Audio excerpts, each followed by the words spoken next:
আমল থাকলে কি হইব? নবীর প্রেম নেই। ওমা এইটা কোন ধরনের কথা?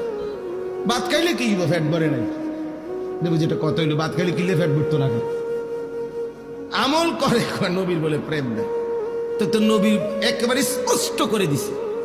কিছু এই ষড়যন্ত্রকারীরা, ছদ্মবেশীরা আজকে উম্মতকে বুঝাইছে যে রাসূলুল্লাহ সাল্লাল্লাহু আলাইহি ওয়াসাল্লামের প্রেম, নবীর ভালোবাসা অনুসরণ কোনো মুখ্য বিষয় না।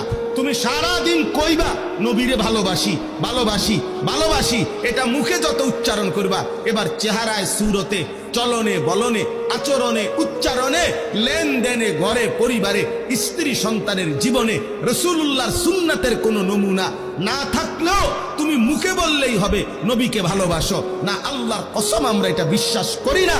এটা ধোঁকা, ধোঁকা, ধোঁকা ছাড়া আর কিচ্ছু নাই। অনুসরণ বিহীন নবীজির ভালোবাসা হয় না। কি বিহীন বলেন না? কি বিহীন? অনুসরণ বিহীন রাসূলুল্লাহ সাল্লাল্লাহু আলাইহি সাল্লামের ভালোবাসা হতে পারে না। ভালোবাসা এবং অনুসরণ এক সূত্রে গাঁথা।